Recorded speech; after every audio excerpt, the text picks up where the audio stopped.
Sure. So I build magical, playful experiences for public spaces that bring people together.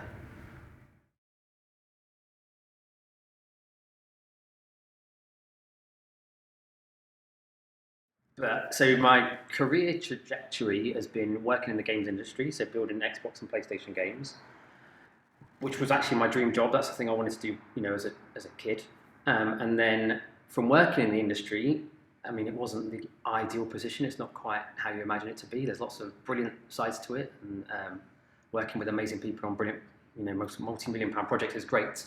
But they do kind of burn you out a lot as well in the process. So one of my roles in there was actually to recruit people to work on our team, and became very apparent that the university degree programs that were kind of gearing up to get people into the games industry just weren't teaching the right skills. So we were getting kids who had like first class degrees from saying, I've got my first class degree from game design from such and such university, and we'd be like, well, we can't give you a job, I'm afraid. So that led me to kind of making this kind of jump back into academia to set up a degree course. So then I spent 10 years doing that, and working with industry and building this very well-known course. And so then while that was exciting to do, I was kind of stuck in Derby, and my students were going off and doing all these kind of amazing things, working for great companies all over the world. And so that was during what we would call the indie boom. There was this period where the platforms opened up, and anyone could make games for Xbox platforms and Sony platforms, and the iPhone came out about that time. So I started off by building iPhone games, so I span out a company and kind of focused on iPhone games. And it was okay for a bit. The marketplace got crowded, but it wasn't my real passion. My passion had always been building collaborative experiences. So even before I worked in the games industry, I wanted to kind of bring people together to play, and that's what I did. I made games for me and my friends, and that's what I wanted to do, as a job as well somehow. So that led me to start the company Wall 4, where we built a giant 500-player collaborative game. So this was a game played originally designed for cinema spaces, for 500 people in cinemas with laser pointers to control the action on the screen. And that kind of continued and had some success, and we traveled the world and things. And it was from that working in kind of collaborative spaces with people in public using tech and magic and things that then led me to kind of tilt slightly and work with museums and cultural institutes. So I quickly realized they had amazing spaces. So, they've got castles and museums and all these kind of fantastic things. So I was like, well, let's make games for those spaces. They've got people, public spaces. And so Museum Games was set up about 4 years ago now. And it was a way of me to get back into kind of being a freelance artist and kind of build the things I wanted to build, which was quite nice. On top of that, it was also to do with my family circumstances changed. So we had a young family at that point, and I was quite keen to be able to spend time with them. So there was a kind of a transfer from doing a kind of more traditional day job, I suppose, if there is such a thing in the games industry, to one where I've got a lot more free time. So I think it was like, the inspiration is a combination of a few things. It's trying to build the crazy things I want to build, and realizing that you can just build them, somehow you can make these kind of crazy things. And also my personal circumstances was like, that kind of pushed me over the edge, I suppose.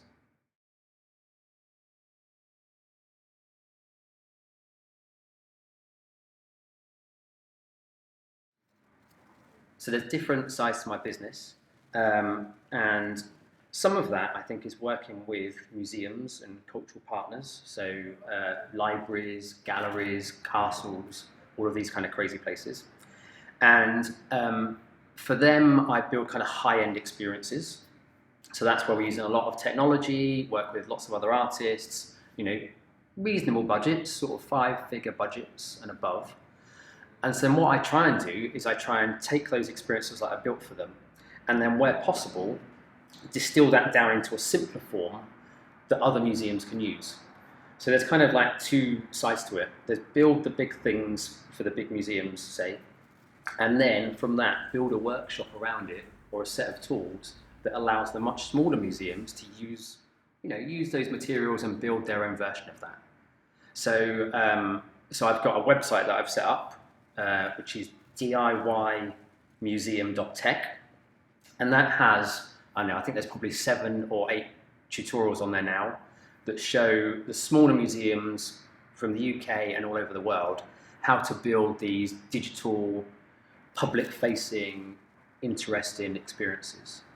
So that might be a digital touch table, it might be interactive fiction, it might be the Babbling Beasts, which is branding. So that's an experience where you basically build an audio tour guide, but place it within a cuddly toy, and then families can carry that around a cultural space. There's tutorials there on escape games and ones on audio as well. And actually what happens is there's a benefit to those two sides, which is some smaller museums from all over the world use those and build things completely without me. Some need my help and they get that help kind of via email or something. And other people employ me off the back of that. So they'll see a small thing, they'll build a small thing, and then they'll go, great, how do we take this to the next level? Let's give John a ring and get him involved in more depth.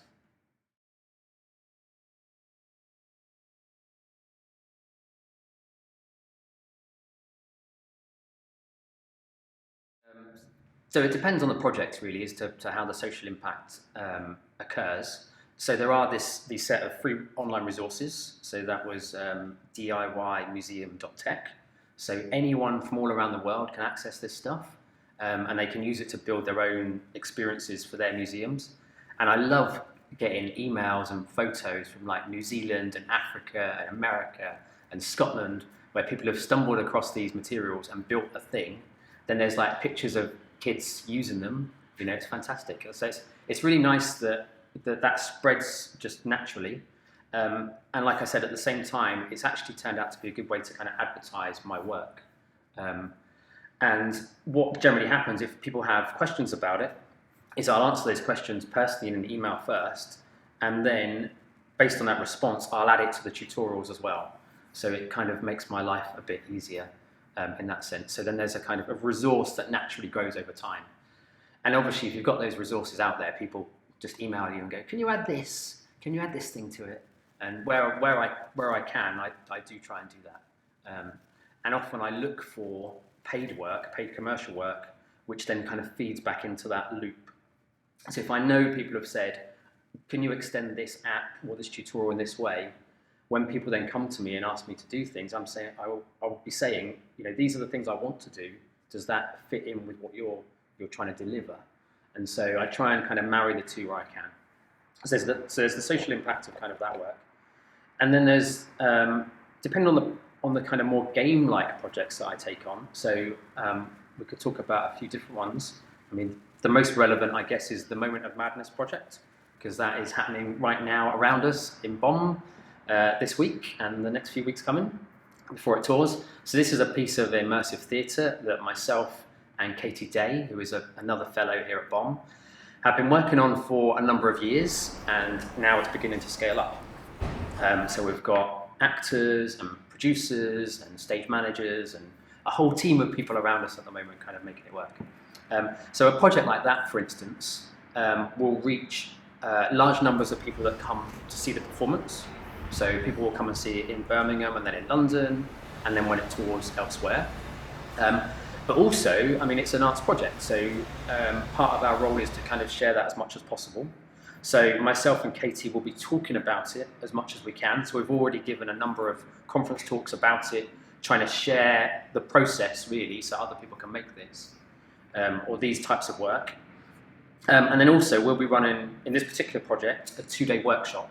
So that is really geared towards kind of emerging theatre makers, game makers, artists, perhaps graduate level or, fairly new to the industry, or people that just aren't used to these kind of experiences. And what we'll do is we'll spend 2 days with them, kind of showing them all the secrets, all the technology, all of the game making, all of the theatre that's gone into what we've built so far, And they can use that. The idea is that during those 2 days they learn from us, we'll build some new experiences, and then hopefully that will start to spread. There'll be around Birmingham another 30 or 40 people who are experts in making immersive theatre, and perhaps that will start a new scene of immersive theatre. Who knows? But I think generally throughout all of my work, it's about sharing, and I think that's kind of a good lesson, really, because if you work within the maker community, you learn off each other. So I'm very happy to kind of contribute my share to the community because I've learned off all sorts of other people.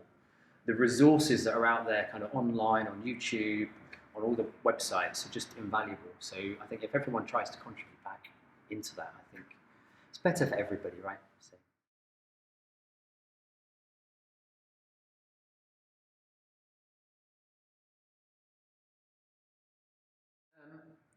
Yeah, I guess the biggest challenge at the beginning is probably fear, because it's quite a scary thing to do, to kind of go it alone as a freelancer, as an artist, as an entrepreneur. And I think particularly where I was in my life, because we just had young children as well, it's always a bit scary to okay, I'm going to leave my reasonably comfortable paid employment to go and do something crazy, like make immersive theatre in car parks, for instance. Who thought that was a good idea, like 4 years ago? But I mean, somehow it's kind of paid off, and I'm fortunate that I can still do it. And for us as a family, it gives us that right balance. So providing we don't go hungry, I'll keep trying to go down this route. So I think fear is obviously a big one. Like going it alone is really scary in that sense. And so I was really fortunate to find Bomb actually at that early stage. So for me, Bomb kind of opened just as I was looking to kind of make this break into being an artist, and obviously the support of the people from Bomb, particularly from Karen, to kind of help me over that line was invaluable at that time. And I've been fortunate to stay as a fellow here the last 3 or 4 years. And so having that support, having a place to go, having a support network there, it's also led to other work. So I think finding someone that you can, like a community you can work with that are going to support you initially and then you can give back to, is just kind of invaluable, because it is terrifying kind of going it alone in the really early days. I mean, other problems I have now are balancing workload. I mean, that's really tough because again, you need to have enough money to survive. So you want to take work on. You don't want to refuse work, because obviously that can put you in a position where people might cross you off their list ultimately. If you say, okay, I can't do this, they might go, okay, John's always too busy, so okay, we won't bother him again, or he's not the right person for the project. So you want to say yes to everybody, but then at the same time, anyone who's been a freelancer is aware of the kind of feast and famine approach. Like when you don't want to have loads of work, there's loads of people kind of knocking on your door, and likewise other times of the year you've got a bit of space. And actually, I think writing the tutorials and doing the workshops and things are what I deliberately do in the kind of downtime. So when I've got downtime, I'm working on other parts of the business. So if I can build more tutorials, if I can take work that I did earlier on in the year and talk about it more now, then that kind of makes sense for me. So I never feel like I'm sitting there twiddling my thumbs, let's put it that way. The work kind of expands to fill the gaps. There's always more things to do. So my approach, I guess, has always been, there's like a certain amount of work I need to do per year to make sure that me and my family can kind of survive. And as long as I get that amount of work, the rest of my time can be more unusual or more creative things. So another problem is kind of balancing the well-paid work with the most interesting things. And I mean, that's always a tough one, which is, how do you do that? There's lots of companies, there's lots of people I want to work with who don't have a lot of money. And if I just worked with them, then I couldn't carry on doing this. I just couldn't survive on the amount of money that's available there. And likewise, I don't see myself as someone who's doing lots and lots of corporate work. Some of it's fun to work on, some of it isn't. And so trying to balance the two is really difficult. So a challenge related to that is kind of, how do you charge different amounts to different people and have it work. I mean, in the ideal world, you want to charge the maximum you can to the people that can afford it, and to the people that have got less money, you want to adapt. And yeah, that's something I'm still learning, really. I don't really want to turn anyone down, particularly when they're smaller enterprises and smaller people like me. And at the same time, I want it all to be subsidised really by the big paying corporate clients when they come along. So then those things have to take priority over the cool, fun art things. I don't know. Somehow it's sort of working so far, so I'm quite fortunate in that sense.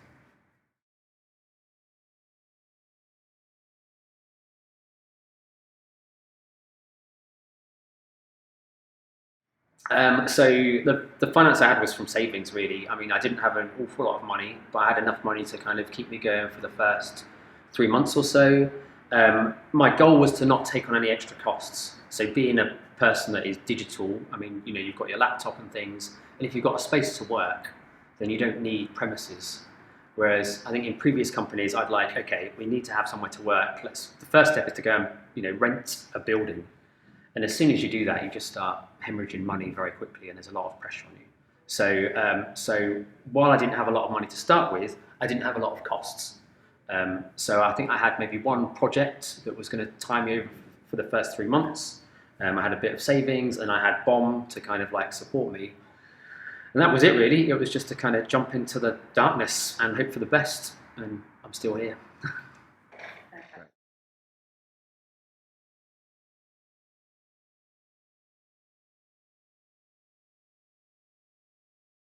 So obviously the talks and things that I give at conferences, they can reach anywhere from 20 or 30 people up to a few hundred people, and that's all about trying to share the knowledge.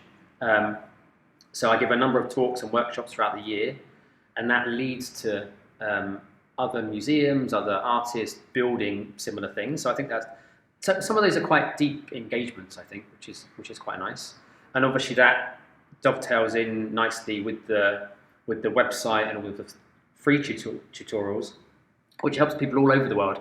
And to be honest, I don't have numbers of like how many people have used those things, but I mean, it's difficult because I know of maybe 20 or 30 places that have used those tutorials that have actually got them embedded in their cultural institute, and then they're open to visitors. So I mean, how do you quantify the number of visitors they get per day? And then there's other work, like with the Moment of Madness, where we have obviously a number of people that are going to come and see the experience. And actually, I know that there's a lot of people from the industry that want to see this experience because it's quite unusual, and hopefully that will kickstart them doing some more interesting, unusual things as well.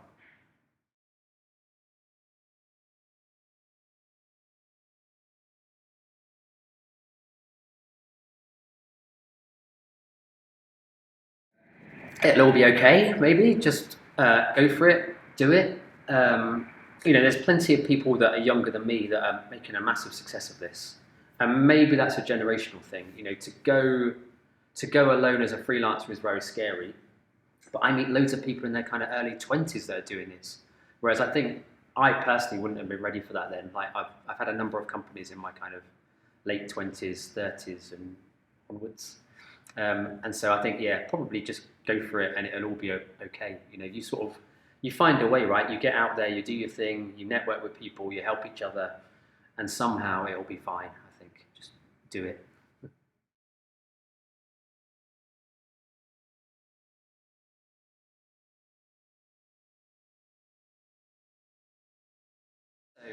So Museum Games is about building playful, magical experiences that take part in public spaces, and it's all about bringing people together, right? The thing that I love about games is bringing people together to play in some way, to give them unique magical experiences that they couldn't have elsewhere. So bringing families or friends together to have something incredible, is what we're trying to do. We're trying to build memories, we're trying to build moments.